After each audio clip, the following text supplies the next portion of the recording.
Hi, this is David Mould from Laymen for Religious Liberty. The tape that you're about to listen to is an exceedingly graphic and gripping tape. It's a testimony of an ex-nun by the name of Sister Charlotte, who disappeared approximately 2 years after having given this testimony. If you have young children with you, you may wish to screen this tape and listen to it yourself before determining whether you want your child to hear the material that is on it. We're releasing this tape in Jamaica, not that we might engender any hatred toward the Roman Catholic Church or the Roman Catholic people, but rather that you might be educated as to the other side of Roman Catholicism. The Pope is coming sometime around October 12, 1992. We'd like to flood Jamaica with copies of this tape that when he comes, some brave soul might be inspired to ask, well, John Paul, what can you tell us about Sister Charlotte? To be forewarned is to be forearmed. You probably received this tape without paying anything for it. We wish to let you know that you have our permission to duplicate it as many, many times as you wish. But please do not charge. Give the tapes away. Spread them far and wide, that Jamaica might receive the education of a lifetime. Thank you.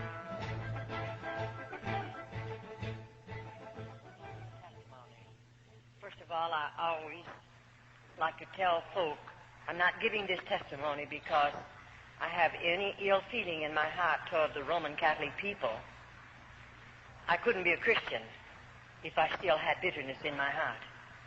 God delivered me from all bitterness and strife, and delivered me out of all of that one day and made himself real to me in the power of the Holy Spirit. And so when I give this testimony, I'm giving it because after God saved me, he delivered me out of the convent and out of bondage and darkness. The Lord laid the burden upon my heart to give this testimony that others might know what cloistered convents are. And so as you listen carefully this afternoon, I trust I'll not say one thing that will leave any feeling in your heart whatsoever that I don't carry a burden for the Roman Catholic people.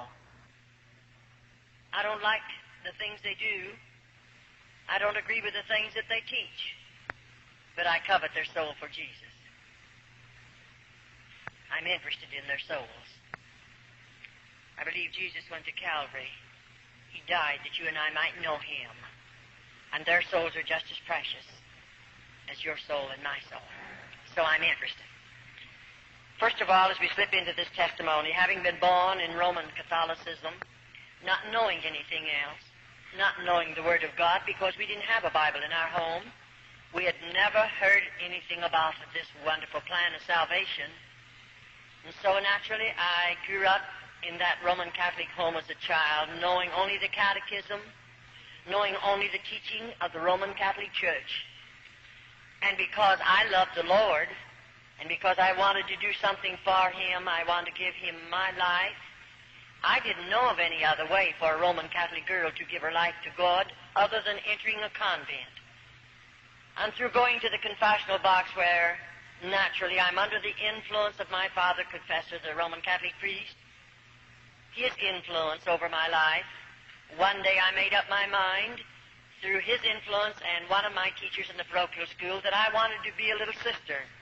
At that time I thought of being a sister of the open order. But as I went on into this, up until the time I took my white veil, 16 and a half years of age, everything was beautiful.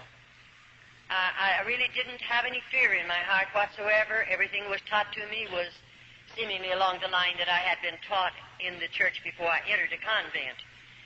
And so one day, after making up my mind to enter a convent, I remember that particular day, two of the sisters came home with me from school. They were my teachers. And when we arrived at my father's home that afternoon, our father confessor was in the home likewise. I often say when I was a little girl, children were seen and not heard. You didn't talk when you was a child, at least you didn't in my family, in my home, unless you were spoken to. I remember I listened to them carry on a conversation, and then I moved over close enough to my father to ask him if I could say something. That was a bit out of the ordinary, and he permitted me to talk. And I said, Dad, I want to go into a convent. And I'll tell you, that priest took it up quickly. It had already been influencing me. My father broke down and began to cry, not because he's sad, but he's very happy. My mother came over and took me in her arms, and she too wept tears. She was very happy. Those were not tears of sadness, because I think her little girl was giving her life to the convent to pray for lost humanity. And naturally, my family were very thrilled about it, and I was too. But anyway, I didn't go for about a year after that, and then the time come when I got myself ready. My mother prepared things for me, and so I entered the convent. They took me, and we didn't have a place close enough to my father and mother's home, so I think they took me around 1,000 miles away from home, where I entered a convent boarding school. I liked about 3 months being 13 years of age, just a little girl. I look back on it now and think, my, homesick, I was so homesick. Why, my mother and daddy, they stayed 3 days with me, and when they left, I became so homesick naturally. Why shouldn't I? Just a baby away from home.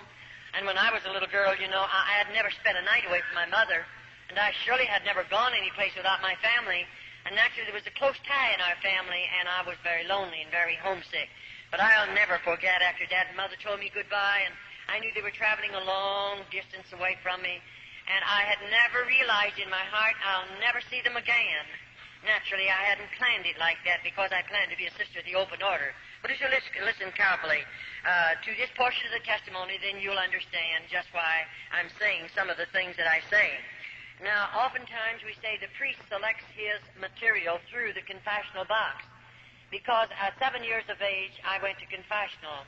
7 years of age, I would always, when I come into the church, first I'd slip over at the feet of the crucifix, the Virgin Mary, and then over at the feet of the crucifix, and I'd ask the Virgin Mary to help me make a good confession, because I was a child and my heart was honest, and I knew the priest had taught us to always make a good confession, keep nothing back, tell everything if I expected absolution from any sin that I might have committed.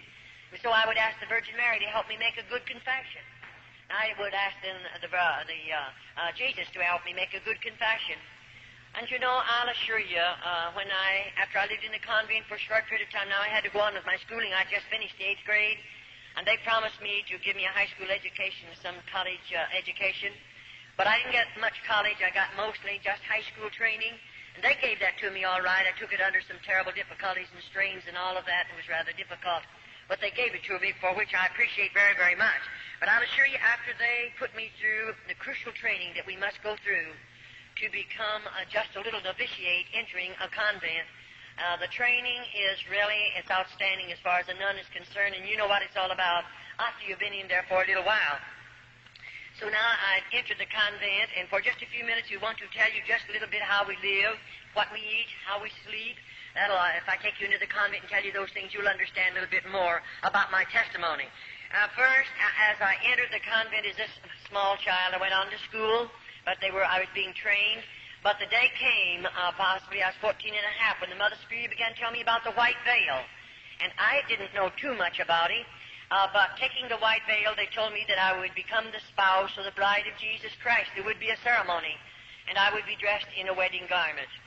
And on this particular morning, they told me at 9 o'clock, they would dress me up in a wedding garment. Now, you're wondering where that come from and how they get the wedding clothes for the little nuns?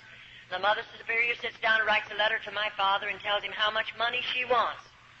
And then whatever she asks, my father sends it, and the little buying sister, goes out and buys the material, and the wedding gown is made by the nuns of the cloister. I'm still open order now. And, of course, whatever she asks, now you say, did you spend all the money for the wedding gown? Well, of course, we don't know these things in the very beginning of our testimony, but after we live in a convent for a little while, we learn to know they could ask my father for $100, and he'd send it. And not that they wouldn't use maybe a third of that for the wedding garment, but they would keep the rest of it. And my father would never know the difference, neither did I, until I lived in the convent for a period of time, and I had to make some of the wedding clothes, and then I knew the value of them and what they cost, and I knew of the money that came in because I was one of the older nuns. Well, all right, the time came, of course, when I walked down that aisle and I was dressed in a wedding garment. Now, you know, in the convent, I used to walk the 14 stations of the cross, the 14 steps that Jesus carried across the Calvary. But after I had made up my mind to take the white veil, never again did I walk. I wanted to be worthy. I wanted to be holy enough to become the spouse or the bride of Jesus Christ. And so I would get out on my knees and crawl the 14 stations. It's quite a distance. But I crawled them every Friday morning. I felt it would make me holier. I felt it would draw me closer to God. It would make me worthy of the step that I was going to take, and that's what I wanted more than anything in the world. I would like to impress on your hearts, every little girl that enters the convent that I know anything about, that child has a desire to live for God. That child has a desire to give her heart, mind, and soul to God. Now, many people make this remark, and we hear it from various types of folk who say only bad women go into convents. That isn't true. There are movie stars who go into convents, and they've lived out in the world. No doubt they are sinners and all of that. But they go in when they're women. They know what they're doing. And they go in only because the Roman Catholic Church is going to receive not only thousands, but yea, it'll run up into the millions of dollars. And they don't mind who they take in if they can get a lot of money out of that individual. But the ordinary little girl that goes in as a child, she's just a child, and she goes in there with a heart and mind and soul just as clean as any child could be. I say that because sometimes we hear a lot of things that are really not true. Now, after we become the spouse of Jesus Christ, I want you to listen carefully to this, and then you can follow me into the rest of the testimony. We are now looked upon as married women. We are looked upon as married women. We are the spouse or the bride of Jesus Christ. Now, the priest teaches every little girl that will take the white veil, they'll become the bride of Christ. He teaches her to believe that her family will be saved. It doesn't make any difference how many banks they rob, how many stores they rob. It doesn't make any difference how they drink and smoke and carouse and live out in this sinful world and do all the things that sinners do. It doesn't make a bit of difference. Still, our family will be saved if we continue to live in the convent and give our lives to the convent or to the church. We can rest assured that every member of our immediate family will be saved. And you know, there are many of little children that are influenced and enticed to go into convents because we realize it is a salvation for our families. And sometimes, even Roman Catholic families, the children grow up and leave the Roman Catholic Church and go out into the deepest of sin. And so every little girl that enters a convent is hoping by her sacrificing so much, home and loved ones, mother and daddy, everything that a child loves, her family will be saved regardless of what sins they commit. And of course, we're children and our minds are immature and we don't know any better. And it's so easy to instill things like this into the hearts and minds of little children. And the priest is he's really good at it. And of course, we look upon our priest, our father confessor. I looked upon him as God. He's the only God I knew anything about. And to me, he was infallible. I didn't think he could sin. I didn't think that he would lie. I didn't think that he ever made a mistake. I looked upon him as the holiest of holy because I didn't know a God, but I did know the Roman Catholic priest. And to me, I looked to him for everything that I asked of any of God, so to speak. I believed the priest could give it to me. And so the day comes when all of us. Now, as we're going in, I want you to listen carefully. After taking the white veil, things are beautiful. I'm 16 and a half years of age. Everyone's good to me. And I'm living in the convent, and I haven't seen anything yet because no little girl, we're not subject to a Roman Catholic priest until we're 21 years of age. And as we give you this next vow, then you'll understand that we don't know about this. This is kept from the little sisters until we've taken our black veil, and then it's too late. I don't carry the keys to those double doors, and there's no way for me to come out. The priest will tell all over the whole United States and other countries that sisters or nuns, rather, can walk out of convents when they want to. I spent 22 years there. I did everything there was to do to get out. I've carried tablespoons with me into the dungeons and tried to dig down into that dirt because there's no floors in those places, but I never yet found myself digging far enough to get out of a convent with a tablespoon, and that's about the only instrument. Because when we're using the spade, and we do have to do hard, heavy work, when we use a spade, we're being guarded, we're being watched by two older nuns, and they're going to report on it, and I'll assure you, you're not going to try to dig out with a spade, and you wouldn't get very far anyway, because they made those convents or built those convents so little nuns cannot escape. That was their purpose in building them as they build them. And there's no way for us to get out unless God makes a way, but I believe God's making a way for numbers of little girls after they come out of the convents. All right, now when the time comes, I think I was 18 when the mother began talking to me. Now, I planned to come out, see, after my white veil. I wanted to be a little nursing sister in the Roman Church. But the Mother Superior, I suppose she was watching my life. I suppose she realized I had much endurance. I had a strong body. And I believe the woman was watching me because one day she asked me to come into her office and she began to tell me, Charlotte, you have a strong body. And she said, I believe you have the possibilities of making a good nun, a cloistered nun. I believe you're the type that would be willing to give up home, give up mother and daddy, give up everything you love out in the world, so to speak, and hide yourself away behind convent doors. Because I believe you're the kind who would hide back there and be willing to sacrifice and live in crucial poverty that you might pray for lost humanity. She said, I believe you're the kind to be willing to suffer because we are taught to believe as nuns that as we suffer, our loved ones and your loved ones that are already in a priest purgatory will be delivered from purgatory sooner because of our suffering. She knew I was willing to suffer. I didn't murmur. I didn't complain. She knew all of that, and she's watching my life, and that's the reason she began to tell me about the black veil. And then, of course, I didn't know too much about a cloistered nun. I didn't know their life. I didn't know how they live. I didn't know what they'd done. But, this woman proceeded to tell me.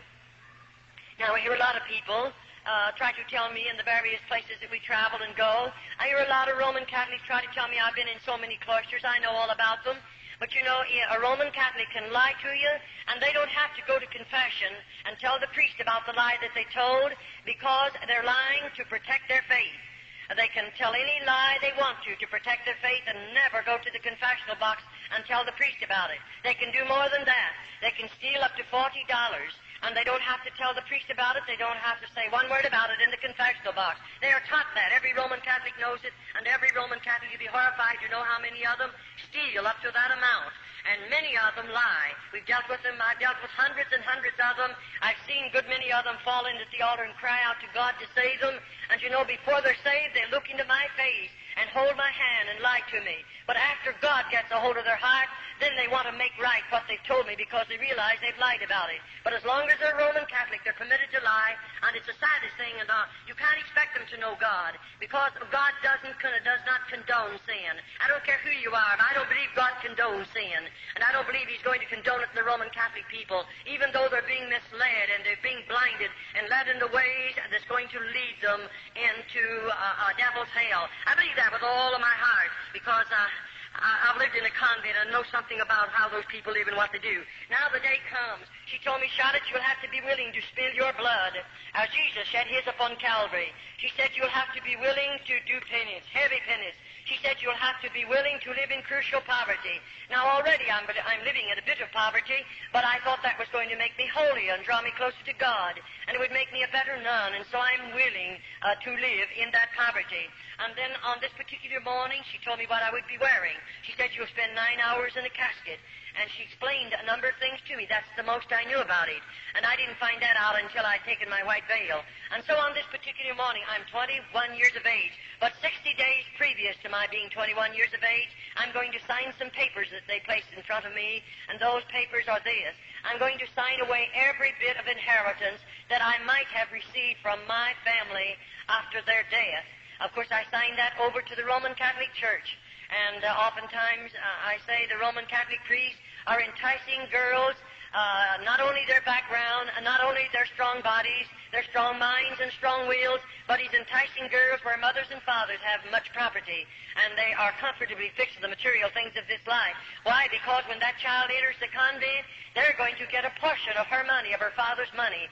And I often say, even salvation in the Roman Catholic Church is going to cost you plenty of money, more than you know anything about. And so they don't mind commercializing off of that child and the inheritance that would have come to her. And so on this particular morning, I told the Mother Spirit, give me a little while to think it over. She didn't make me do it. No one did. But I thought it over for a couple of years. And then one day I told her, I think I'm going to hide away behind the convent doors because I believed I could give more time to God. I could pray more.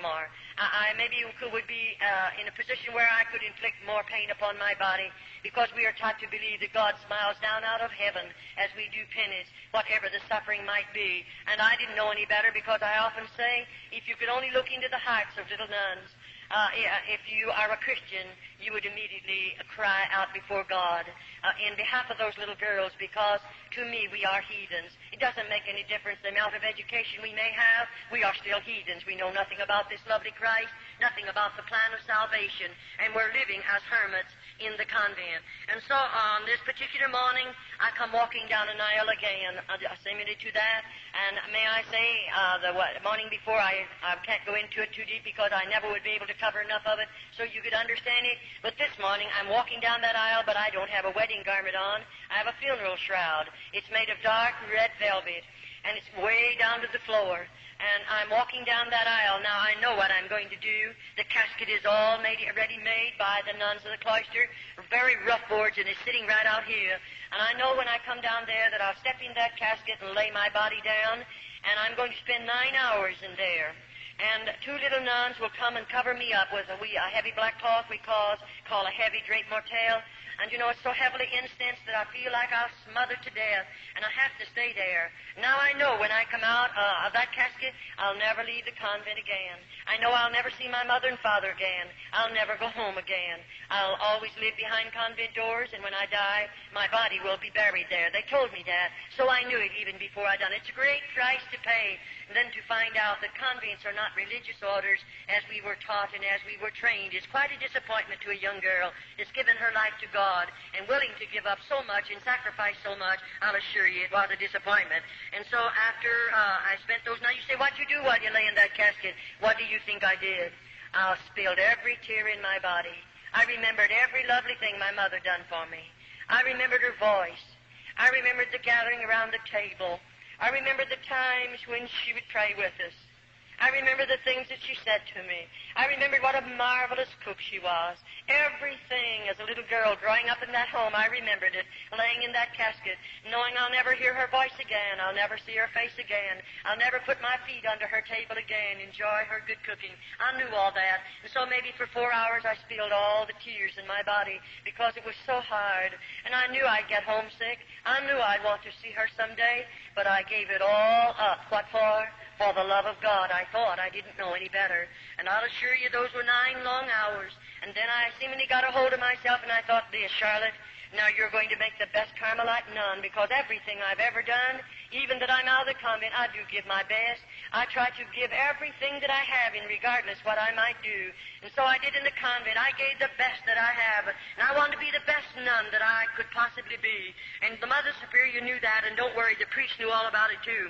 Now I realize after I walk out of that casket or to come out of it, they're going to take me like this. Over here and right back here is a room. We call it the Mother Superior's room. Now, I've never been in that particular room, so I don't know what she has in there. But you know, when I walk in there this time, the Mother Superior sits me down in a straight-back, hard-bottom chair.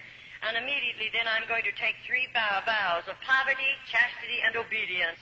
And you know, as I take those vows, she opens a little place in the lobe of my ear and takes out a portion of blood, because I must sign every vow in my own blood. And after that happens, then I'm going to take the vow of poverty. Now, when I sign that vow, I sign it thus, and I'm willing to live in crucial poverty the balance of my life as long as I live. And what that poverty is like, of course, we don't know. And then my next vow, I'm going to vow of chastity. And you know, this vow, of course, you know what it means. I'm taught to believe that I'm married to Jesus Christ. I am His bride. I'll always remain a virgin. I'll never legally marry again in this world, because I have become the spouse of the bride of Jesus Christ.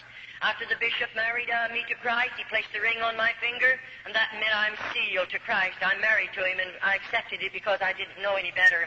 And now here I am, taking a vow that I would always remain a virgin because I'm the bride of Christ. And I want you to listen carefully. And then, of course, my last vow of obedience. Now, when we sign that vow, I'll assure you already, I know what obedience means. I'm living in a convent, and there they demand absolute obedience. You don't get by with anything, not even for 2 minutes. I mean, you don't get by with it. You have to realize what obedience means, and they demand it, and you learn to know it, and you're much wiser the more quickly you learn it and you obey it, and you give them absolute obedience. All right, now, what does it mean to sign vows like this? Let me tell you this. It means more than you folk will ever know, because most people that I know anything about, they know very little about obedience. Oh, in a sense, yes, but you'll never know what a little nun knows about obedience. I'll assure you that one one thing, unless you live in the convent. All right, that particular vow, when I signed it into my own blood, it done something to me, because after I've signed those vows, do you realize that I've signed away everything I have, my human rights? I have become a mechanical human being now. I can't sit down until they tell me to. I don't dare to get up until they tell me to. I can't lie down until they tell me to, and neither do I dare to get up. I cannot eat until they tell me to. And what I see, I don't see. What I hear, I don't hear. What I feel, I don't feel. I've become a mechanical human being, but you're not aware of that until you have signed all these vows. Then you realize, here I am, a mechanical human being, and of course I belong to Rome now. I'll assure you that right now. All right, we become, after this particular vows, we become forgotten women of the convent. In just a short while, you'll understand what I'm talking about. Now, immediately after I've taken those vows, then the Mother Superior is going to take away from me my name, and give me the name of a patron saint. And she teaches me to believe that whatever happens to me in the convent, I can pray to that patron saint, and she will intercede and get my prayers through to God, because I'm not holy enough to stand in the presence of God. It isn't wonder the dear little nuns can never get close enough to God. We have always been taught that we'll never be holy enough to stand in His presence, and we always have to go through somebody else in order to get a prayer through to God. And we believe it because we don't know any better. And so now all identification of who Charlotte was is going to be put away. It'll be taken away from me. And if you knew me and would come to the convent and call for my family name, they'd tell you there isn't such a person as that. I don't exist, even though I'm right there, because I'm writing under another name. Now the Mother Superior is going to cut every bit of hair off of my head, and when she cuts it with a scissors, she puts the clippers on it. And I mean, there's nothing left. I just don't have one speck of hair left on my head. And of course, if you could be a nun, you would understand the heavy headgear that we have to wear. It would be so cumbersome to have hair and so cumbersome to take care of it. We don't have any ways of taking care of it in the convent. There are no combs in the convent, and so you can imagine how hard it would be for us to take care of a head of hair. It's not necessary that we have a comb after they finish with us. All right, now, this is my black veil. These are my perpetual vows, we'll call them. I'm there, and I'm going to stay there. Now, you know, up until this time, I received a letter once a month from my family, and I wrote a letter out of the convent once a month to my family, even though when I'd write that letter, I'd no doubt they marked out a lot of it, because when I would receive a letter from my family, there was so much of it blacked out until there was no sense to the letter, and oh, I'd weep over those black marks. I was wondering what my mother was trying to say to me. Don't worry, you'll never get to know what she wanted to say to you, because they have blacked it out. And so it'll break your hearts many, many times, and you're lonely anyway, because you have no friends in the convent. I'll assure you, even though there was 180 on my particular wing, not one of those nuns were my friend, and neither was I a friend to them, because we are not allowed to be friends in the convent. We are all policemen or detectives watching each other. That's so we'll tell. And the little nun that finds something to tell on the other nuns, she stands in good favor with the Mother Superior. And then the mother teaches that nun to believe. When she stands in good favor with the Mother Superior, she's standing in good favor with God. And so that little nun, of course, will want that, and she'll tell a lot of things maybe that are not even true on the other little nuns. All right, now after all of this has transpired and all of this has happened, everything I have is gone. I've sold my soul for a mess of theological pottage. Because not only are we destroyed in our bodies, many of us in our minds, and many of us, if we die in the convent, we've lost our soul. And so it's a serious thing. And I surely covet your prayers for little nuns behind cloistered convent doors. They'll never hear this gospel. They'll never know the Christ that you folk know today. They'll never pray to Him as you people pray to Him. They'll never feel His blessings as you people feel them. And so put them on your heart and pray for them. They surely need much prayer. All right, now, as I walk into that room and all of this is transpiring, now bless your hearts, I don't know what's going to be in the next room. After this is transpired and I've taken the vows that I will always remain a virgin, I'll never legally marry in this world because I'm the spouse of Christ. And then after this, the Mother Superior leads me out into another room, or rather she opens the door, and I'm to be sent into that room. And when I walk out in that room, I see something I have never seen before. I see a Roman Catholic priest dressed in a holy habit, and he walks over to me and locks his arm in my arm, which he had never done in the first part of my convent life. I never had a priest to insult me in any way. I never had one of them to be even unkind to me in the first part of my convent experience. But here he is now, and of course I didn't understand what it was all about. And I didn't know what in the world the man really expected of me. And you know, I pulled from him because I felt highly insulted. And I pulled from him, and I said, "Shame on you." And it made him very angry for a minute, and he said, immediately, the Mother Superior must have heard my voice because she came out immediately. And she said, "Oh," and they called me by my church name. She said, "After you've been in the convent a little while, you won't feel this way. The rest of us felt the same way you do. And you know, the priest's body is sanctified, and therefore it is not a sin for us to give the priest our bodies." In other words, they teach every little nun this. As the Holy Ghost placed the germ in Mary's womb, and Jesus Christ was born, so the priest is the Holy Ghost, and therefore it isn't a sin for us to bear his children. And let me tell you, that's what they come to the convent for. No other purpose in all of this world do priests come into the convent but to rob those precious little girls of their virtue.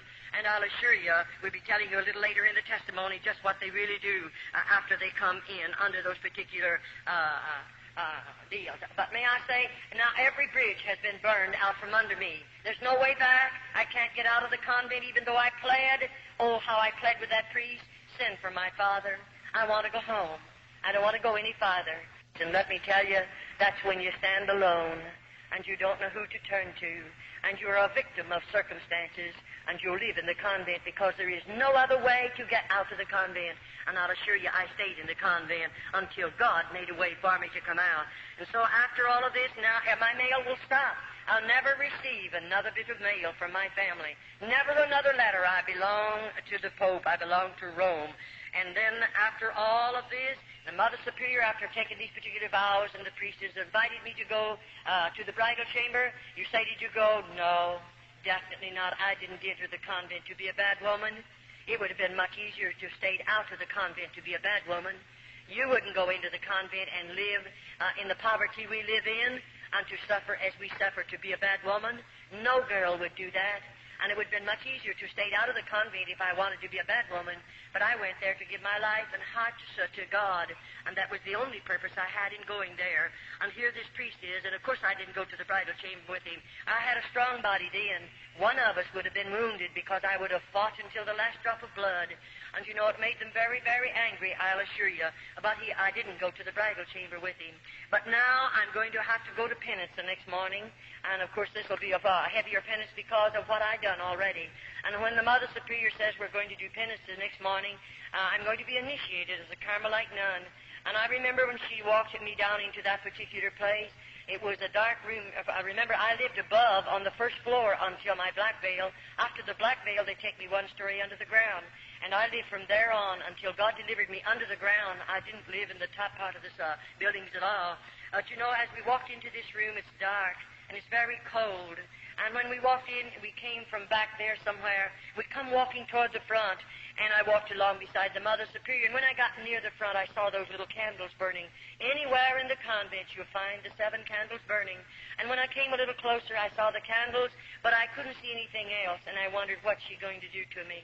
That's the thing in our hearts, and we can't get away from it because we have fear. And when I come a little closer, I saw something lying on a board there. And you know, when I came real close, then I realized, here's a little nun lying on that board. I'll call it a cooling board because it was that. And just as long as her body, and there she was, and when I could see where the candles flickered down on her face, I realized that child is dead. And oh, I wanted so much to say, how did she die? Why is she here? How long do you keep her here? But you remember, I signed away every human right. And so I can't say one word, but I stood looking. Then the Mother Superior said, you stand vigil over this dead body for 1 hour. And at the end of the hour, a little bell is tapped, and another nun will come to relieve me. And may I say, I was advised every so many minutes, I have to walk out in the front of that little body and sprinkle holy water and ashes over the body and say, peace be unto you.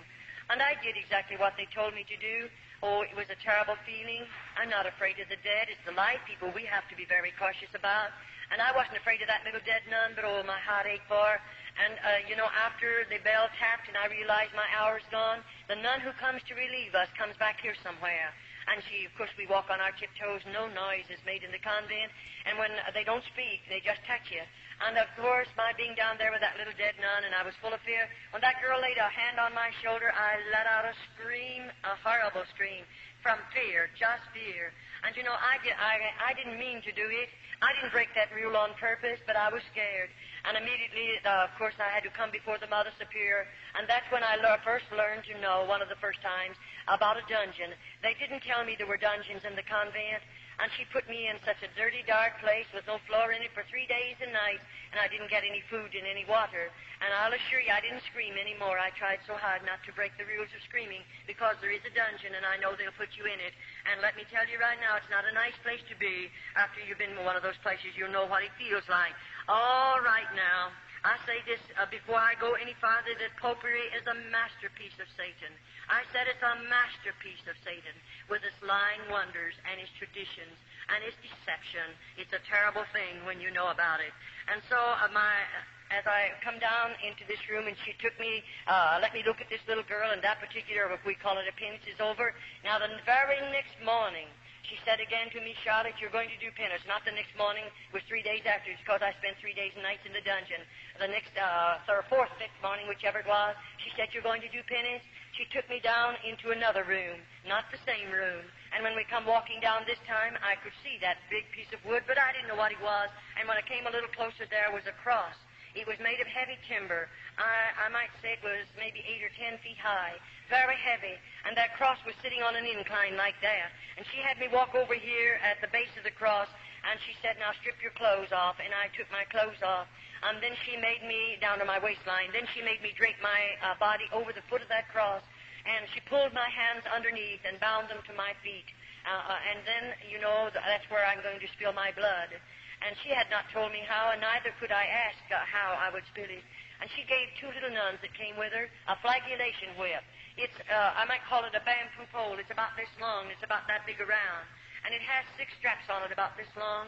And on the end of either of those straps, there's a cross piece of sharp metal. And those little nuns, either was given one of these whips. And they stood on either side of the cross. Now, at the same time, those girls began whipping my body. And I mean, when that metal hit my body, it would break the hide, of course. It would cut into the flesh, and I spilled blood, and it was running down to the floor. That's my flagellation whipping. That is where I spill my blood, as Jesus shed his upon Calvary.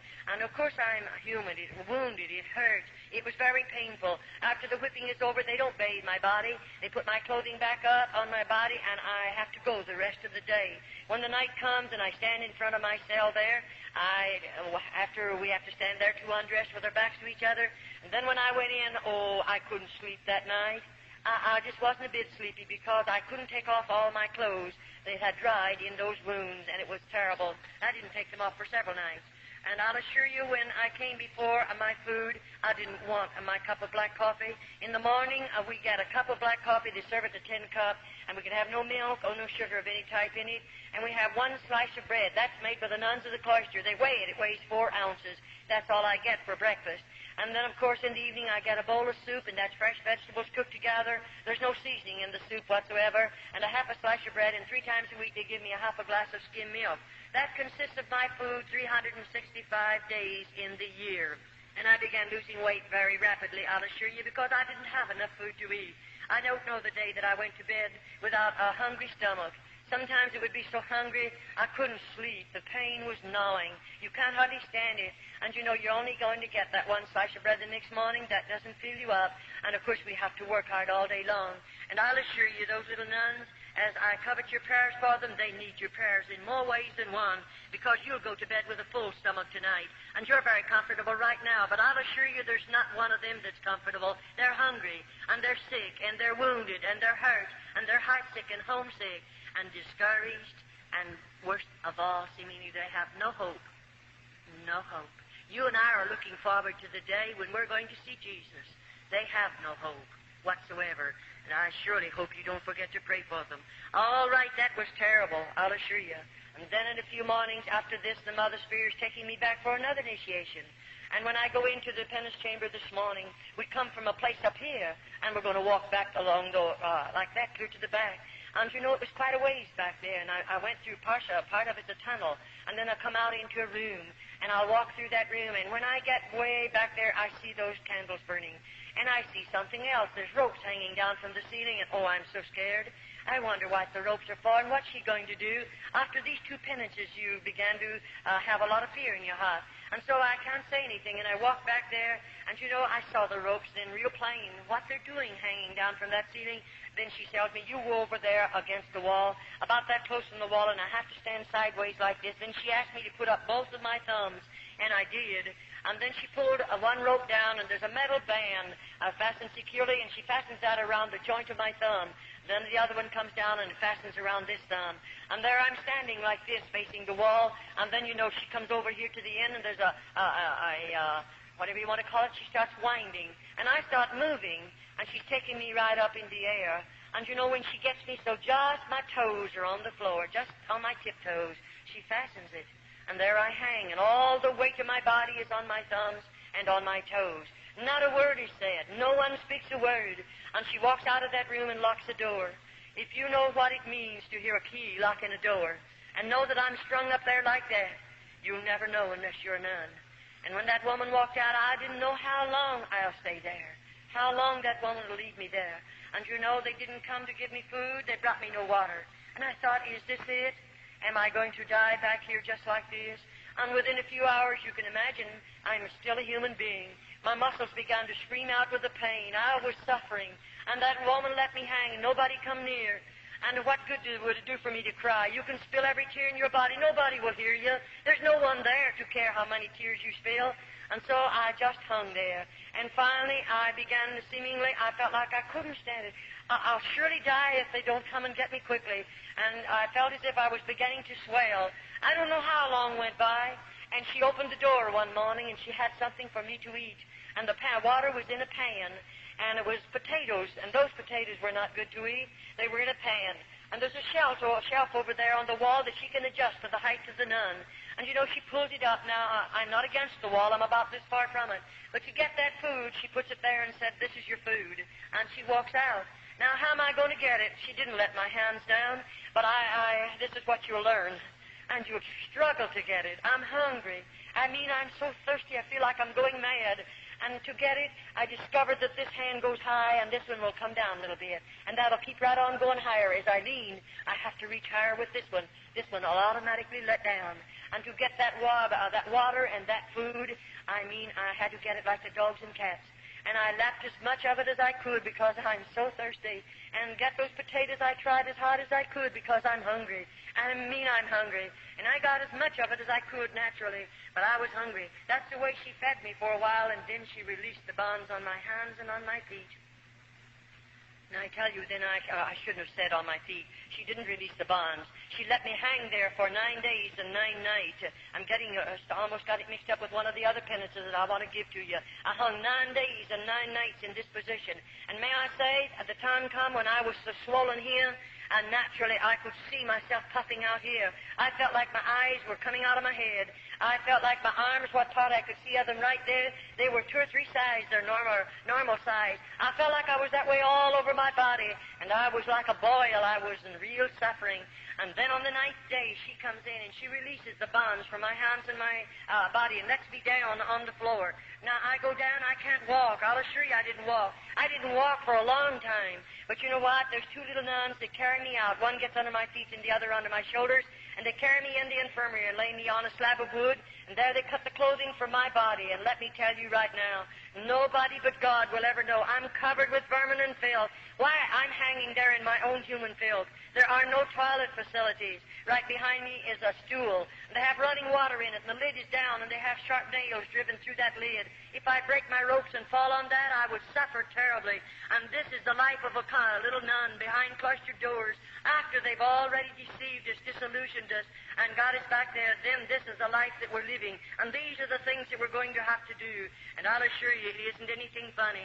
And then I remember as I lived on in that place, let me tell you, in the morning, we have to get up out of our beds at 4:30 in the morning. The Mother Superior taps a bell, and that means 5 minutes to dress. And may I say to you folk, it's not 5.5 minutes. You better get that clothing on in 5 minutes. And I failed one time, and I had to be punished severely, but I never failed again in all the years in the convent. And when we are finished dressing, then we're going to start marching, and we march by the Mother Superior. And that Mother Superior is going to appoint us to an office duty every morning.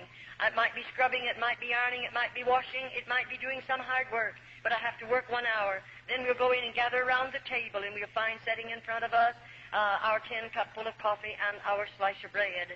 And then, of course, we have hard work to do. We have, I think there was 12 tubs in the convent that I lived in, and we wash on the old-fashioned washboard. We have the old sad iron that you heat on the stove. And you know, it wouldn't be so bad if we just had our own clothing in the convent, but the priests bring great bundles of clothing and put them in there because they can get them done for nothing, and we have to do that clothing on top of it. We work very, very hard, and they're not able to work because they don't have enough food to keep body, mind, and soul together. And those little girls are living under these particular circumstances. Well, I say we're women without a country. And I mean just exactly what I say, women without a country. Now we belong to the Pope. Anything they want to inflict upon my body, they can do it. And all the howling I do, if I should howl, it wouldn't make any difference because nobody's going to hear me. And they have no idea that I'll ever leave the convent. The plan is I'll die there and be buried there.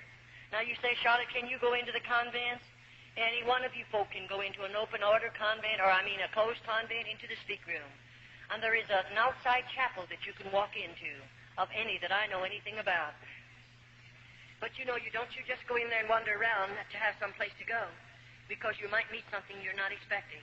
If you go in there, you go prepared to take food to some little girl that's in there, and be sure that you know who you're taking it to. And when you go, as you walk up toward the front of the building like this, you'll see a bell, and you'll know what to do because it'll tell you. And you press a button there, and there'll be a gate swing out. It has about 3 shelves on it. And, of course, you've brought something for someone that you know in the convent. It might be the mother coming to visit her daughter. And, you know, when that bell is tapped, the Mother Superior is back here behind a big black rail. Now, that's a big iron gate there, and there's heavy folds of black material clear across there. And you can't go back there. You'll never see the Mother Superior, but she'll answer you through the black rail. And you might say, I brought some homemade candy from my daughter, and you might ask the Mother Superior to let you speak to her. You can't see her, but you could speak to her. And you know, the mother will call that lovely little girl and call her out on the other side of the rail. Of course, you can't see her. And you know what? The mother will speak to her and say, honey, are you happy here? And that little nun will say, Mother, I'm very happy. You say, why did she say that? Well, bless your heart, don't you know the Mother Superior is standing there? And if we didn't say that after our mother is gone, then only God knows what the Mother Superior will do to the little nun. And so we must lie to our mother. And then the mother will say, do you have plenty to eat? And that little nun will answer and say, we have plenty to eat. But I'll tell you, that mother will go home. She'll prepare a lovely meal for the rest of the family. But if she could look in and see our table and see what her little girl is eating, if she could look into her little girl's eyes after she's been there 3 or 4 years, maybe Jesus, and there's the crucifix, and then we have a prayer board. And by the way, I'll assure you folk that you'll never want to kneel on our prayer board. We kneel on it every day if we are able to walk under our own power. It is a board about this height from the ground, and there are 2 leading up like this one, and this one is about that wide. I'm going to drop my knees down on it, and there's sharp wires coming up through that board, and then this one up here I prostrate my arms on, there's going to be sharp wires. After all, I told you we were going to suffer. We were going to do penance, and this is a part of my suffering. And as I kneel on that prayer board, I'm praying for lost humanity, and I'm believing as I suffer that my grandmother will be released from a priest's purgatory sooner because of my suffering. And I'll kneel there longer sometimes. Oh, it's terrible, but we don't know any better, so we do that because that's all that little nun does know, and we believe it. And there we are, and we are locked in our cells. Every night the key is turned in those doors. We can't get up and come out of there.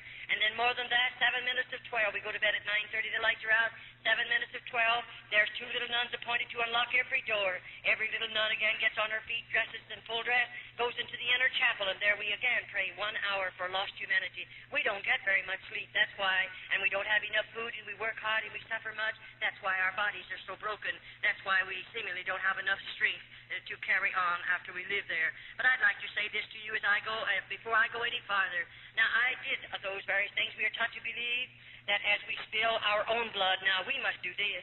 As I whip my body, if I torment it or torture it in any way that I spill blood, I'm taught to believe that I'll have 100 less days to spend in purgatory. Now, you know, we have no hope. Those little nuns don't look forward to anything. You may think they do, but we don't. Why? After you live in a convent 10 years, I began to realize the Virgin Mary is just a piece of metal. She's a statue. I began to realize St. Peter's just a statue. I began to realize that the statue of Jesus is just a piece of metal. In other words, we come to the place to believe that our God is a dead God. And I'll assure you, after you live in a convent long enough, not at first, oh no, but after we've suffered enough, after we've seemingly fallen down at the feet of those statues and spilled our tears on them and have begged them to intercede and get a prayer through to God, and years go by of whatsoever, a parent won't even know when they're dead. So who's going to pray us out of purgatory, or rather buy us out of purgatory? No, we realize after we're in there for a period of time that there is no purgatory. And of course, you know there isn't, and I know there isn't. And there is no purgatory. The only purgatory the Roman Catholic people have is a priest's pocket, and they're filling his pockets with coins in order to pray for the dead. And may I say, there are thousands and thousands of Roman Catholics. In the month of November, may I say to you, in United States, 2 years ago in the month of November, the Roman Catholic priests praying masses for the dead of the Roman Catholic people in this country in 1 month collected $22 million for masses said for dead Roman Catholics. That's just a little idea, or sample of what's going on in this country.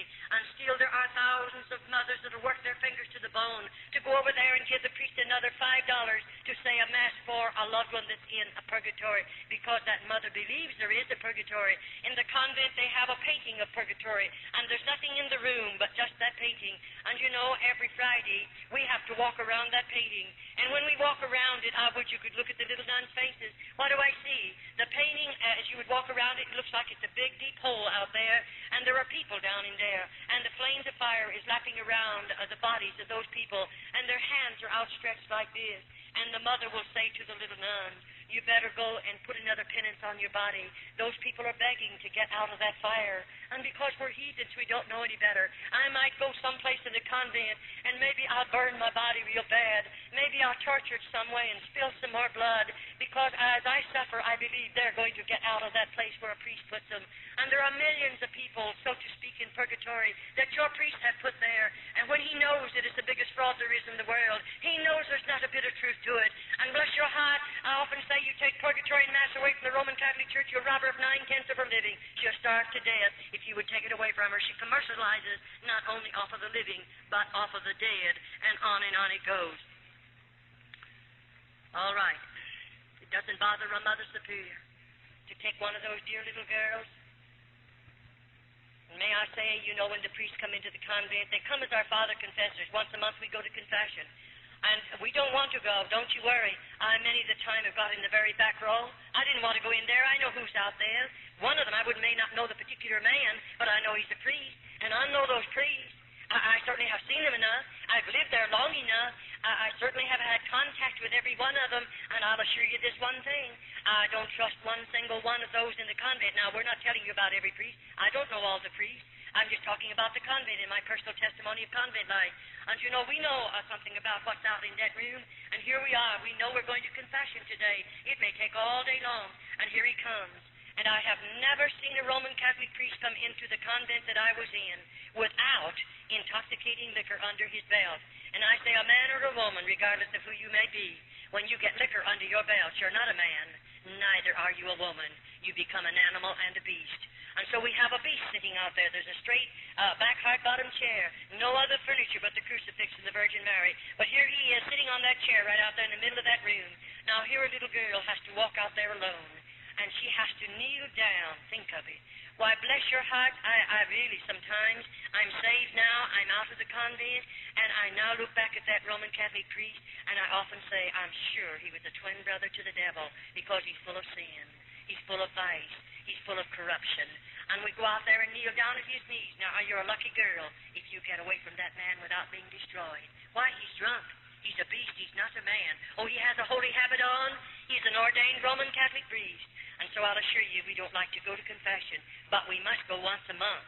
Those little girls can't help themselves, and nobody comes out into that room but the priest and I until it's all over, and then we can come back, and the next one will have to come. And I'll assure you, we don't appreciate that day. And those little girls don't know any better. They don't know anything about the plan of salvation. They don't know that Jesus went to Calvary and died for them. They don't know that he shed his blood for them. Those little girls know nothing about it, because to me, as I repeat again, the Bible was a hidden book to every one of those little girls. And so now they can do things like this. Now, if a Roman Catholic priest comes into the convent, he may go to the Mother Superior and ask her to permit him to go into the cell where one of the nuns are. And you know that mother with her carnal mind and her carnal heart, and she's very hard and very carnal, and she is the mother many times of many illegitimate children. They belong to the priest. And you know, she'll take that priest and he's drinking. She knows it. They bring liquor in with them. Sometimes some of the nuns will drink with them, and the mother usually drinks with them. And it's really a terrible place. It is not a religious order. It does not live up to that name whatsoever. But here she brings that priest into one of our cells. Now, I wonder if you realize how serious it is. That Roman Catholic priest, he has liquor under his belt, we know that. But he has a big, strong body. He's had 3 square meals food every day of his life. He can eat all the food that he wants. But you know, there's a little nun that may have a broken body, and she may not have very much strength. And what did he come into that cell for? For nothing other than to destroy that little nun. I often say I wish the government could walk into a convent just about the time one of those priests are let in the cell. The mother will turn a key in the lock, and you're locked in there with that priest. Now, we have no way to defend ourselves, and I often say I have had to nurse those little girls. I'm an RN. I got my nurse's training by going through the tunnel over to through the hospital as I lived in an open order convent. But may I say, after that priest is taken out of there, if you could look upon the body of that little nun, she looks like something you've thrown out in a hog pen, and half a dozen old sows have just mauled that child's body. And this is convent life. I can understand why your priests are calling over the phone every day or two and screaming their heads off because I'm in this city giving this testimony. But may I say to you, I don't mind if they continue to scream. I don't mind what they do. I'm not one bit afraid of them. I'll continue to give this testimony. As long as God gives me strength, I'll be giving this testimony regardless of your priests or your bishops in this country. I know what I'm doing. I know what I'm saying. And I'm not afraid of anybody in all of this world. I'm a child of God. And I believe God won't let anybody put a hand on me until my work is finished. And then I often say, I don't care what you do to my body after I leave this body. I'm sure I don't mind. And so I will continue to give the testimony regardless of what your priests think about it. Because I think God saved me to pull the cover off of convents. I believe He saved me to uncloak those places that are riding under the cloak of religion. I believe that with all of my heart. I'll assure you I do. Now, if I refuse to give my body, you know we're just supposed to give our bodies voluntarily to those priests. Many times the nuns are overpowered. But if I refuse to give my body voluntarily to them, then you know he becomes very angry, and he goes immediately to the Mother Superior. Then when 2 carnal minds come together, they can invent things that you and we don't have enough evil in our heart to invent things like that. We don't have enough sin in our lives to even think of such terrible things. And when those 2 carnal minds come together, the next time, I want you to know they're all ready. Now, the Mother Superior might say to me in a day or two, we're going to do penance. Now, the penance that they'll inflict on me is something that the Mother Superior and the priest has invented, and it can be very, very cruel. They might take me down into one of the dirty dungeons, and there's no floors in those places. And you know, they have a place down there. There are rods about 3 feet long. They have a burrow down into cement, and at the top of it, there's a ring about this big, sticking out of the ground. They have some leather straps fastened there. And when they take me down there, they put my foot, either foot through those rings, and then they strap my ankle securely. Now, I'm standing with my feet in those rings. All right, they're going out of there. They're going to leave me locked up in that place by myself, and it's a dirty place. Well, I might stand there for 2 or 3 hours if I have strength enough in my body, but what do you think's going to happen to me then? I can't stand any longer. Sometimes we faint, sometimes we just become exhausted and we go down. But when I go down, he flips my ankles over like that, and I can't do anything about it. I don't have what it takes for me to get up. I may have to lie in that position for 2 or 3 days, and no one will come near. They won't give me a bite of food. They won't bring me 1 drop of water. But I must stay there. And the next thing you feel is the bugs crawling over my body and the mice running over me. And I still have to stay there. I can understand why they don't want me to uncover. They don't want the world to know these things are going on. No priest in this country wants it. And if he doesn't want the world to know it, then they better be pretty careful that nobody ever gets out of a convent after they spent a few years back there. But may I say again to you, my God, He is greater than all the outside forces. My God can reach His hand over into those convents, this country, any other country, and make a way for a girl to come out, and He won't have to ask the bishop to help him. He won't have to ask the priest to help him. But God can make a way for us to come out. I'll assure you that. Well, on it goes. Then sometimes the priests come and they get angry at us because we refuse to sin with them voluntarily. And you know, after all, the nuns' bodies are broken after we're there a while.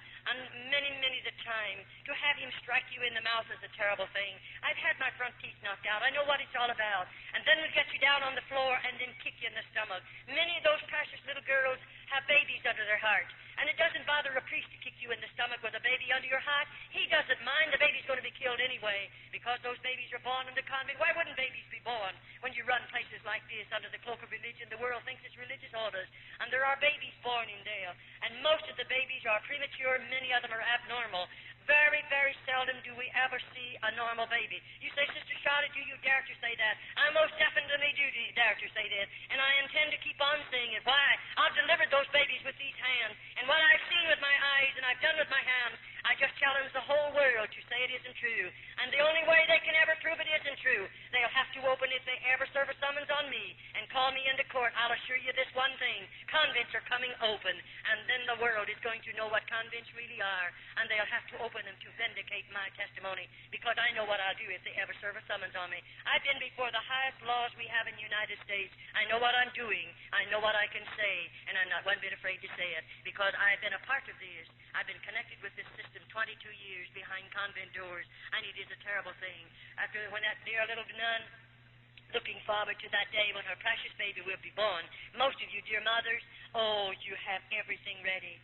The beautiful nursery, all the baby's beautiful clothes are made. Everything is lovely. You're looking forward to that precious little immortal soul that's going to be born into your home. And everything is ready. And oh, I wish you could see that little nun. She's not looking forward to that. There won't ever be a blanket around his body. They'll never bathe that baby's body. But he can only live 4 or 5 hours. And then the Mother Superior will take that baby, put her fingers in its nostril and cover its mouth and snuff its little life out. And why did they build the lime pits in the convent? What is the reason for building them if it isn't to kill the babies? And that baby will be taken into the lime pit, and chemical and lime is put over its body, and that's the end of babies. Oh, when I think about it. That's why I try to challenge people. Pray. If you know how to pray, you know how to contact God, pray and ask God to deliver the girls from behind convent doors. In other words, pray that God will make a way for every convent in the United States to be opened and let the government go in. And when the government goes in, you won't have to worry. The convents will be open, the nuns will be taken out, and they'll be closed up, just as they opened the convents in Old Mexico in 1934. There are no convents in Old Mexico.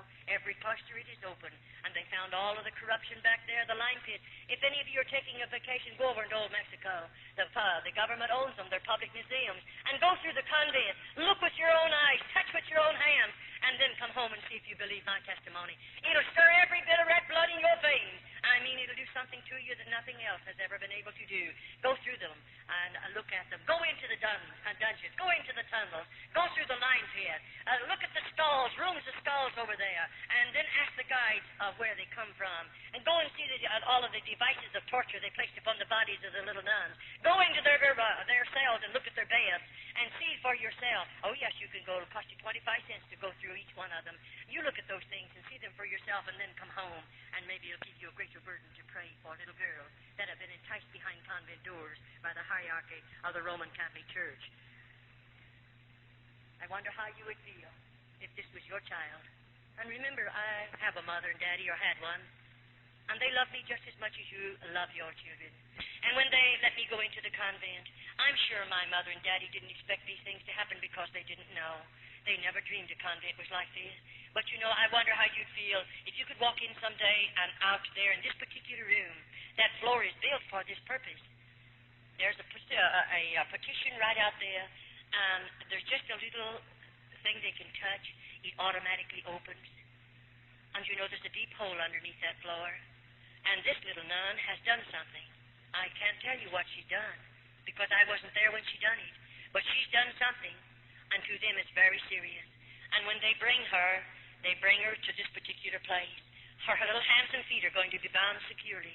They're going to drop her in that horrible, horrible pit. And then they're going to put the boards back down. No one will ever know. Oh, there's plenty of chemical and lime down there. But, you know, they don't do that. 6 little nuns have to walk around that hole. We'll chant as we walk around that hole. We don't want any evil spirits to come out into the convent, so we sprinkle holy water over that hole. Then we may walk for 6 hours, and then they'll appoint 6 more nuns. And on it goes until we hear the last moan, and that's the end of the little nun they place down there. No, she'll never be delivered from the convent. But does it bother you to know that that little nun will die and be lost? Does that bother you? It bothers me, because I didn't know Jesus. I couldn't tell her about God. I didn't know him myself. But it bothers me very, very much. But God won't hold me accountable. Her blood will not be on my hands because I didn't know the Lord and I couldn't tell her about it. And so on it goes. Then I wonder how you like to see it. Here we are, a body of those little nuns. On this particular morning, the Mother Superior might say this. We're all going to be lined up here, and I don't know what she's lining me up for. And then, you know, there might be 10 of us, there might be 15 of us, and then she'll tell us all to strip.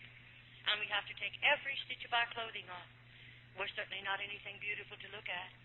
Our eyes are back in our head, our cheeks are falling in, our bodies are wasted. God only knows what we look like because I never saw myself in 22 years. I didn't know I had gray hair.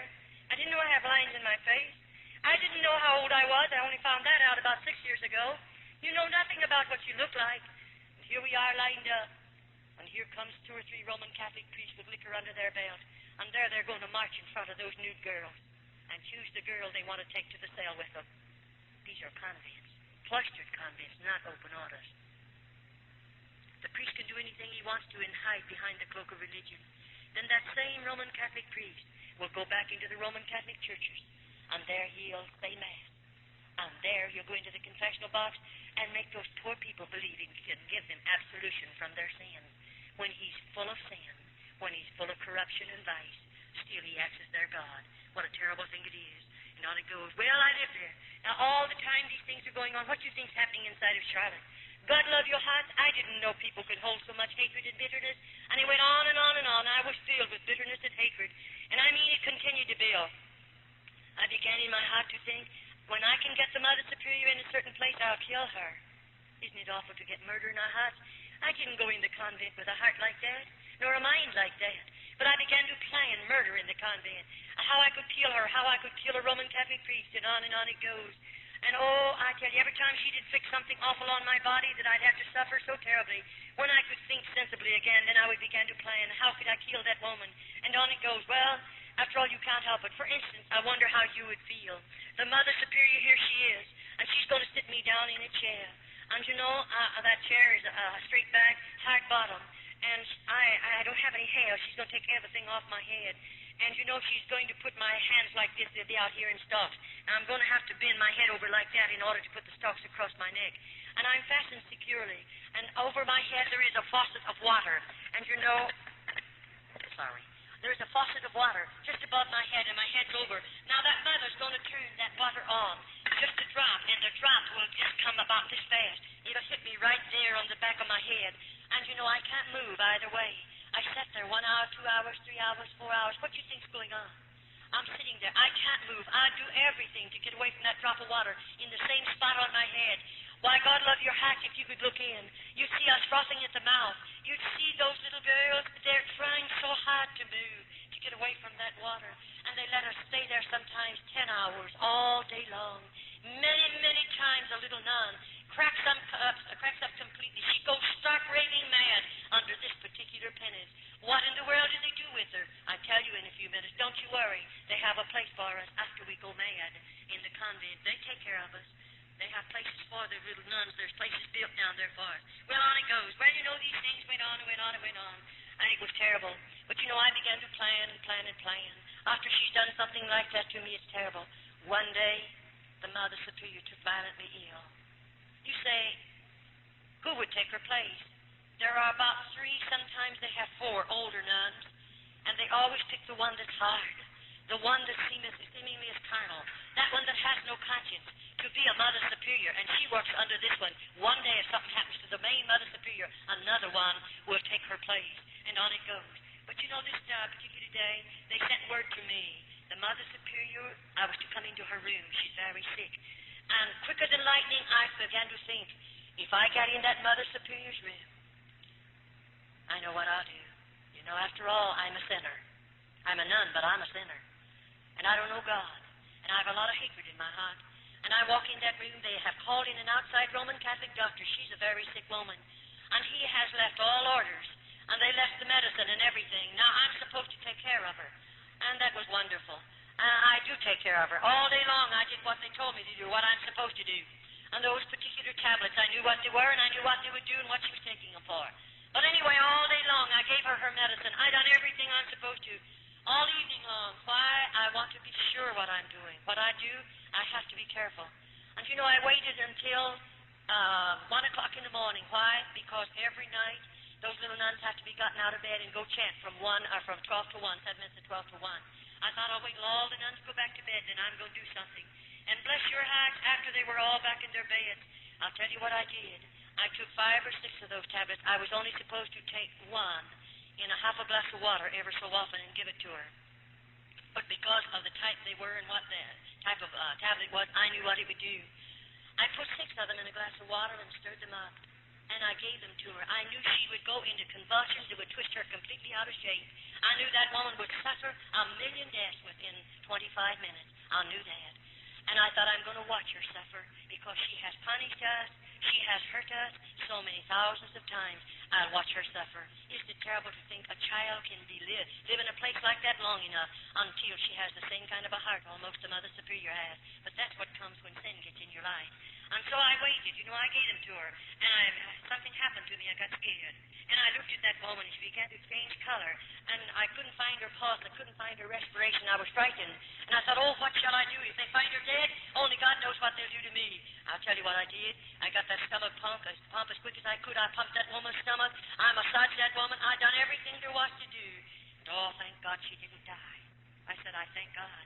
But I sat down by the bed and held her hand and watched her carefully until the respiration came back normal, until her pulse was normal, and I felt she would live. And I thought of another thing. I'll do this then.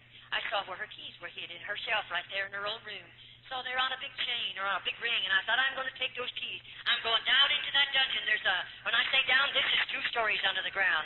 I'm going someplace where she's always warned us. It's a solid wall like that, and clear to the back end of that wall, there's one door, and it's heavy, and it's always locked.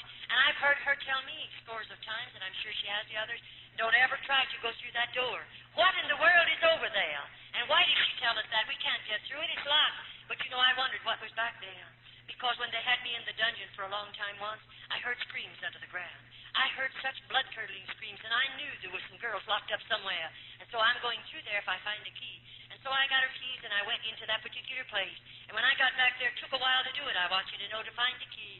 But when it unlocked that door, I walked through that door, and I walked into a hall. The hall, I would say, was maybe 5 feet wide, maybe wider than that. That's just a guess. And anyway, on the other side of the hall, there were a number of cells over there, small rooms, and they had real heavy doors. And in those cells were little nuns. And when I went up to the first one, near the top of the door, there's a little place about this long, it's about that wide, and it has iron bars going across there. And I looked right into the face of a little nun that I knew, one that I'd sit across the table from, one that I've prayed with in the chapel. I knew that girl, and here she is, and they had chains, the lock chains around either of her wrist and around her waistline. And I said, when did you have something to eat last? And no answer. How long you been here? No answer. I went down to the 2nd, the 3rd, the 4th, the 5th, and the stench was getting so bad I couldn't stand it. And those little girls would not talk. Why? I lived in the convent, a long time. I don't care if I was 2 miles under the convent, way back there. We were working back there, and we'd whisper. The next day I'd have to suffer because the convents are wired, and the Mother Superior can hear every voice, every whisper, and then somebody tells, and you're in some serious trouble. And those nuns has been there long enough. What have they done? I don't know. But those nuns are supposed to have cracked up mentally, and so they have put them in those chains. And when they die, they can't fall down to the floor. They're just dropping those chains and slump. When they go in there, they don't give them any more food. No more water. That's a slow death. And so as I saw all of that, I became so sick from the terrible stench because many of them are already dead. And I don't know how long they've been dead. I came out of there and walked back up to this room where the Mother Superior was, and she was lying there sleeping. And I watched her carefully, and she slept till the next day, long, long hours, and didn't waken. And when she did, she said, I've had a long sleep, and I said, yes. They let me take care of her for 3 days. And the 3rd day, I don't know. You say, did she ever find out you was down there? Well, not yet. I hope she didn't while I was there. But anyway, 3 days, they put me out in the kitchen. In other words, when we go to the kitchen, 6 of us go for a 6-week period. And this particular time, they put me out in the kitchen with 5 other little nuns. What am I there for? I'm doing the kitchen work. I'm going to do all the cooking that's done out there and take care of the work in the kitchen. And so when I went out in the kitchen, we have a long table back here, and it's a work table. And our vegetables will be prepared for the soup, and that's what we were doing, all 6 of us. And something happened. Our kitchen is a very large room, and a very long room, not as wide as it is long. And over at one end of it you'll find over here the stair steps leading, about 4 of them leading down. Then there's a landing right there. Over there is a big, heavy outside door. But here there's a landing. Our garbage cans sit there. And right here is a stairway, cement one, leading down 1 story under the ground. Now, I'm up on first floor in this kitchen. All right, as I'm in there and we're there working, something happened. Somebody touched the garbage can. You know, all my convent life, we are taught never to break silence. We don't dare to make noises in the convent. We are punished for them. And when something touched the garbage can, that's a noise. And who in the world? 6 of us, and we're all together. Who's touching the garbage can? I wheeled around, and they wheeled around, and we saw a man. And you know, that man was picking up the full can, leaving an empty one. I've never seen that before. I've been in that convent for years, and in the kitchen, but I never saw anything like that happen. I believe God had his hand on me. With all my heart, I believe it. And you say, what happened? Well, we turned around quickly because to us it's a mortal sin to look upon a man other than a Roman Catholic priest. And I mean, we turned around quickly and went to our work. But you know, I thought, if that man comes back again to get another full can, I'm going to give him a note and I'm going to ask him if I can run out with him. But I didn't do that. But you know what I did? When we run out of something in the kitchen, there's a pencil hanging up there on a chain. And bless your heart, I have to, or whoever it is runs out, you have to write it on a tab. And of course, I stole a piece of paper off of a sack. And I thought I'll carry that little piece of paper in my skirt pocket. And every time I can get a hold of that pencil, I'm going to write a word or two on a note. And that's what I did. It took quite a while to do it. But I watched that garbage can. Every time I could take the garbage down there, I did it. And you know, when it was just about full. And I thought the next evening, it'll be full when we put all the garbage in it. And so that afternoon, I broke my crucifix, and I laid it up on a shelf, and I had a hard time doing it because they're watching me. But I did it, and I laid it up on a shelf, and I did that to have a way to get back to that room, of course. And so when our dinner work is over, our supper dishes, everybody has to go out at the same time, and we march by the Mother Superior. And you know, when I marched by, I stopped and said, please, may I speak to you? And I did. And I said, Mother Superior, I broke my crucifix, and I left it in the kitchen. May I go for it? And of course, no nun goes without her crucifix. And she said, how did you break it? I lied to her. Everything she asked me, I lied to her. You say, why did you lie? She lies to us. And we're all sinners, so we all lie. And it doesn't make any difference in there. And so we lied. And I lied to her. And then finally she said, you go get the crucifix and come right back. And that's all I wanted anyway. I have to have a reason. You can't go back to the kitchen after you've left it. And so I didn't go for the crucifix, but she thought I did, and I run for this tin can. Why? That night when I put my garbage in there, I put a note right on top of that garbage and left the lid off, which I was not supposed to do. And you know, I said on the note to the garbage man, if you get this, won't you please help me out? Won't you do something to help the little nun down? I told him about those 19 cells down there and those 19 nuns in him. I told him about some of the babies that have been killed. I told him some other little nuns that are locked up in the dungeons and they're bound with chains. I told him a plenty. And I said, won't you help us? And if you will, please leave a note under the empty can. That's what I went back for. And when I lifted up the can and found a note, you don't know how I felt. I froze to the floor. I was so scared I didn't know what to do. I picked that piece of paper up and I read, and this is what that man said. I'm leaving that door unlocked. And I'll leave the big iron gate unlocked. You come out. Oh, let me tell you, that's almost more than you'd ever. Why, I never dreamed I'd get out of a convent. I never thought of ever getting out. I wanted out, but you say, oh yes, when I could collect myself. I reached over and turned the knob, and you know it was open. I walked out of that convent, and I slammed it to. I was sure the lock was on it. And I got out to the big iron gate, but oh, he had me trapped. That iron gate was just as locked as it was ever locked. You don't know what it done to me to stand there looking at the iron gate. I'm locked out of the convent. I have no right out there. You can't imagine. I don't know if I grew old right there. I don't know. I know I suffered enough because I'm scared half to death. And what will I do if I go back and pound on that door? What will they do with me? And oh, the fear that grips your heart. And you say, what'd you do? I didn't have any shoes and stockings on. I wore those out years ago. When I think of the Roman Catholic Church being the richest church in the world, and they let those little nuns go winter and summer without any shoes and without any hose, living in crucial poverty, I wonder how they can do it. Hungry as we are. Your priests are all nice and fat. The little nuns are so hungry. I wonder how they do it sometimes.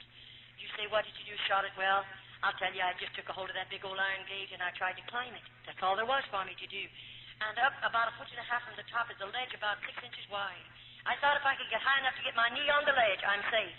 And I did. I got one knee on the ledge, but this time I don't have any strength left either. And you know, I thought, what'll I do? I'll put one foot over, then I'll get the other over. Then I realized, you know, I have 3 skirts on.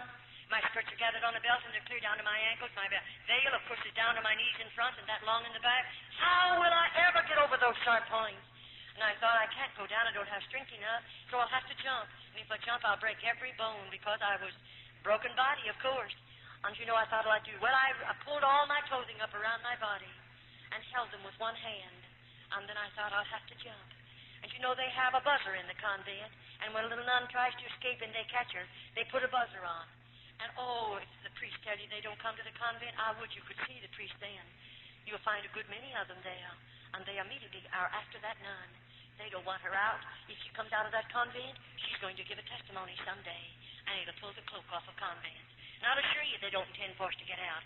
And so as I let loose of that top of that gate and I made that jump, I just didn't make it. My clothing caught on top of those points and I hung there, but I'd let loose.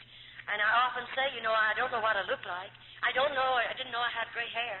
But I've often said maybe my hair turned gray there. Maybe you'll never know what I suffered hanging on top of that gate, knowing that buzzer can go on any minute, and then what would they do to me? I was scared. So I thought I tried to wiggle my body into swing it. If I can get back far enough to grab the gate with one hand, maybe I can help myself, and I did. And then with the other hand, I tried to pry the snappers loose on my skirt, and that let me fall between them. Do you know what happened to me? I hit the ground. I was out. I was unconscious for a while. I don't know how long, though we have no way to tell. But when I came to, I had a shoulder broken and my arm was broken right in here. The flesh, the bone had snapped right through my flesh because I didn't have any meat on me. And I thought, what'll I do? And I realized I'm on the outside. And where am I going? Where do you think you'd go? I'm not in the United States. I'm in another country. And I don't know a thing about that country. When they took me over there, I was so heavily veiled. And they took me from that particular cart or train to the convent. I was so heavily veiled I couldn't see anything. And I don't know where I am. I don't know where to go. I don't know if I have any people. I don't know if I know anybody in the world. Now, I'm a pauper. I don't have any money, and I'm hungry. And my body's broken, and I'm hurt now. Where do you think you go? I tell you, it's something to think about. I just started away, but get away from the convent, and I did, and I started moving away. And all the leaves were falling, and they made so much noise, and I was scared, and I kept on moving. And finally, dark overtook me, or rather, there's no twilight in that part of the country. It just drops off into darkness. And, I saw this little building beside the road, and I thought I'll crawl in. It was a doghouse or maybe a chicken coop or something, but it's dirty, and I crawled in there because I was shaking and scared. And I laid in there for a little while to get a hold of myself, and then I thought I'll have to travel. It's dark. It's safer for me. So I got out and traveled that night, and the next day I hid behind pieces of board and tin that was piled up against an old building, and all day long imagine hiding in that hot place. And hungry as I was, with broken bones, do you realize what it was all about? No, you'll never know. But I do.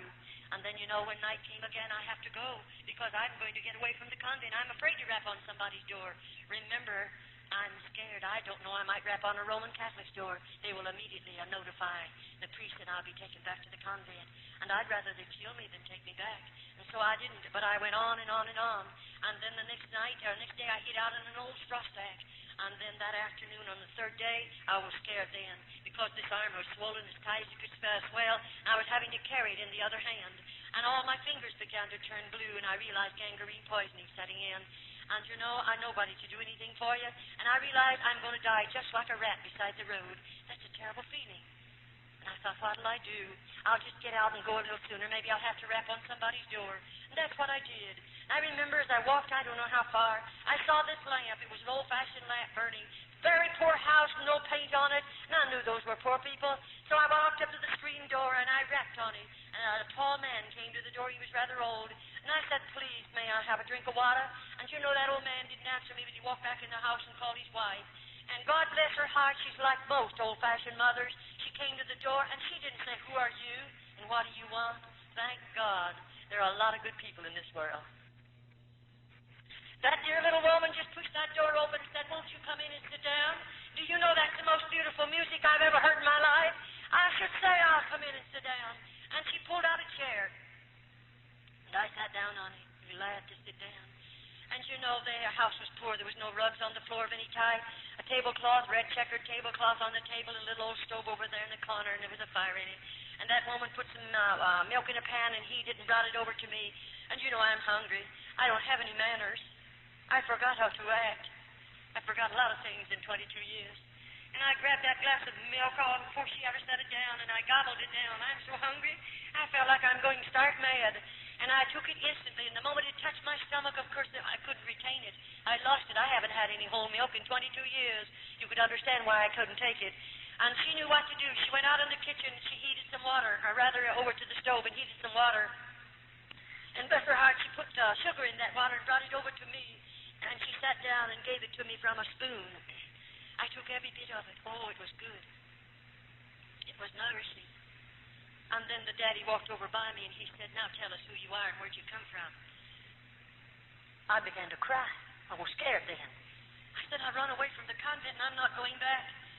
And he said, what happened to you? And my hand was laying upon the table. And I said, well, I tried to get over the gate and I fell and I'm hurt. And you know, he said, we'll have to call a doctor.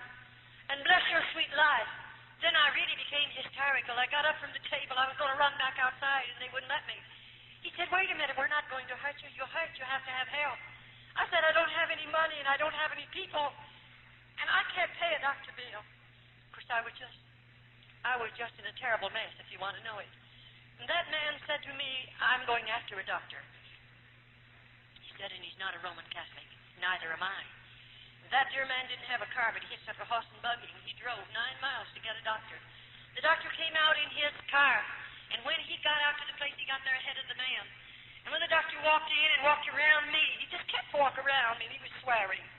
Maybe he didn't realize it was a terrible effect on me. When he stopped and looked at me, of course, he was mad. Why was he mad? He was mad because he was looking at something that was supposed to be a human being. And I didn't even look like a human being. I was in such a horrible condition. But finally he calmed down. He came over to me and he said, I'll have to take you to the hospital tonight. Oh, I became hysterical. I said, I don't want to go. Please don't make me go. And then he sat down carefully and took my hands. And he began to say, I'm not going to hurt you. You have to have help. And I want to help you. That doctor took me into the hospital that night, and that's where I learned how much I weighed. He weighed me, and I weighed exactly 89 pounds. I weigh 178 right now. And then, you know, they took me into surgery, and of course they tried to get the swelling and the inflammation out of my hand and arm, that they might do something for me. It took about 12, 13 days. And then, of course, they had it, but this time it started to knit, and they had all to break over it again and put it in a cast. I did a lot of suffering. Well, you know, one day a way was made for me to be released from the hospital. Who did they release me to? I begged to go out to those old people to stay with them, and they let me go because they'd been good to me, and I trusted them. And the doctor wanted to take me out to his home. I was in that hospital 3.5 months. And they took me out there, and I stayed for a period of time. And then one day, this same doctor, he wrote a letter, and you know what he sent in that letter? He sent a check. He told the people to go and buy me a suitcase and get me some clothing. He was coming for me on a certain day. He had told me, I'm going to find your people for me. You know, that doctor's a stranger to me. But oh, I thank God that he has men and women across this world, and those men and women are not so selfish that they won't use some of the money that God has allowed them to have to help that one that's less fortunate than they. He spent a lot of money on me. I was in that hospital 3.5 months, and I mean there was a lot of money spent on me, but he paid the bill. How I appreciate it. And you know that dear doctor, they took me, bought my clothing for me, got my suitcase, and everything was ready, and the day came when he came, and you know that doctor took me to the train. And he put me on a train in care of somebody, of course. He had found my people for me. I was on buses and trains and boats for a long time, and one day, after that, he had gotten my visa to get back into the United States, and I was always in charge of somebody because they wouldn't trust me to travel alone because of having lived under the ground so long. And one day, they called the name of a town where I was, or where my mother and daddy lived. And you know, I knew where mother and daddy lived, and I got off of that train and run down to their home, 5 blocks from that depot, just a very small town. And when I rang the bell, my daddy come to the door, and you know, I looked at his face. I didn't know him. And because I didn't know him, I said, do you know where my father lives? And he said, who are you, and what's your name? And I said my name, and I didn't give him my church name. I gave him my family name. And that man looked at me, and of course it was his name, and he said, Hooky, is this you? My father didn't know me, of course. It was my dad. That dear old man opened the door then and invited me in, and I said, Dad, is mother alive? Because I didn't know about her. And he took me back in to see her, and there she was. 7.5 years she'd laid there an invalid, a horrible, horrible invalid. And of course she didn't know me, and I didn't know her. Well, you know, that very night I took violently sick, and they put me back in another hospital for another 3 months. But my father paid all of those bills. He reimbursed the doctor and paid the doctor in another country and paid the old people. He reimbursed them all. All of that was wonderful. Then, you know, one day, after my body was strong enough, since I'm here in the United States, it took a long time, several years. I'm a nurse, and I took the examination to nurse. And you know what God did? He let a woman come into that particular hospital. It was a Roman Catholic hospital. This woman was a Church of God minister. She came in, and I thought, how strange. Just across the Mississippi River is two magnificent Protestant hospitals, and she lives in one of those cities. Right there, 3 cities joined together. And why in the world did she come over here to this Roman Catholic hospital? Why, I believe God had his hand on it all the time. You know, that woman who came in and the doctor said, I want you to dispatch her case, and I went into that room to prepare that woman for the operating table. And I heard her praying. And I want you to know I became that woman's private nurse, her special nurse. After she left the hospital, she went home, and I became her special nurse in the home. And that woman asked me if I wouldn't go to church with her. And you know, I lived in her home long enough to hear her pray. I lived in that home long enough to read the Bible to her because I am her nurse, and I did what she told me to. I'd never read a Bible before in all of my life, and she'd have to find the scriptures, and then I'd read them to her. And you know, as I read the Word of God, God began to get a hold of me. And finally she said, won't you go to church with me? And you know, I went to church with that woman. And I sat back there and heard a gospel for the first time in my life. And you know, I'll tell you, I went through 4 nights. And it was really beautiful. I've never heard anything like this. And all the time she was telling me about the plan of salvation, telling me about God, and that I needed God, and I needed to be saved. And of course, I was believing her. Do you know what I'd do every night? I'd go home from church with that woman. I'd say, you go to bed, but let me go to the basement. I'd lay my Bible down on a chair, and there I'd challenge God, and I'd say, God, did you hear what the preacher said? Did you hear it, God? And then I would tell God everything that I could remember the preacher said.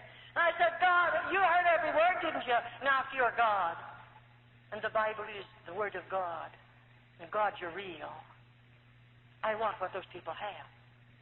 But if you're not God, and the Word of God is not your word, then God, please don't give to me what those people have. Let me tell you, I challenge God. I put him to a test. God's not going to give you anything that's not of God. Don't you worry. And every night I continued to do that 4 or 5 nights, and I didn't eat either.